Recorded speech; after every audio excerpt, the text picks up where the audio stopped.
দেখতে দেখতে রীতের rice ceremony চলেই এলো এবং আমরা তার সাথে ডেটটাও ফিক্সড করে ফেললাম 11 ফেব্রুয়ারি অর্থাৎ 27শে মাঘ। আর আজ আমি যাচ্ছি ভেন্যু ফিক্সড করতে।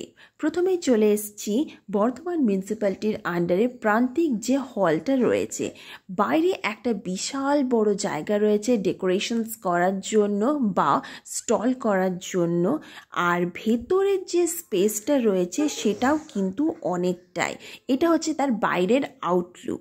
এরপর চলে যাব যে হলটা রয়েছে, এখানে রয়েছে বসার জায়গা আর ঠিক তার অপোজিটে স্টেজটা যেখানে দেখতে পাচ্ছ সেখানে আমাদের রাইস সেরেমনির অ্যারেঞ্জমেন্টটা হবার প্রোগ্রাম। নেক্সট চলে যাব বর্ধমান বটতলা লাকুড্ডির মঙ্গলসূত্র ম্যারেজ হল। এইটাও হলটা কিন্তু আমাদের যতটা দরকার তার থেকে অনেকটাই বড়, রয়েছে 2 থেকে 4টে বা 6টা রুম যেরকম অনুযায়ী ওরা রেন্ট হিসেবে দিয়ে দেবে।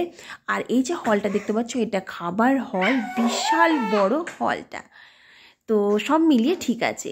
এরপর চলে যাব বর্ধমান মিউনিসিপ্যালিটির আন্ডারে আরও একটা আমরা হল দেখে নিলাম, সেটা হচ্ছে নাম পান্থশালা, যেটা বর্ধমান বাস স্ট্যান্ডের বা 3 বাস স্ট্যান্ডের সামনে বলতে পারো।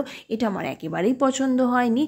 এটা বিভিন্ন কাজে পারপাসের রেন্ট ওরা দিয়ে থাকে। তো এই হলটা রয়েছে যেখানে রাইস সেরেমনির অ্যারেঞ্জমেন্টটা করা হবে, এবং এই যে দেখতে পাচ্ছ নিচে যে হলটা রয়েছে সেখানে বসে খাওয়ানোর জায়গা রয়েছে।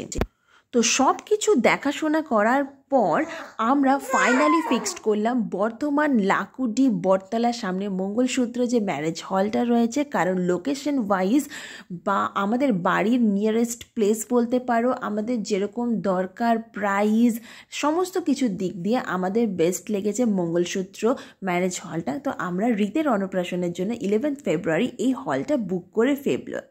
আমার আর অর্ঘ্যর হাতে করা এটা প্রথম কাজ। রীতের রাইস সেরেমনির জন্য যা যা অ্যারেঞ্জমেন্ট করছি সমস্ত কিছু জানবার জন্য তোমরা চ্যানেলটিকে অবশ্যই সাবস্ক্রাইব করবে। Thank you so much.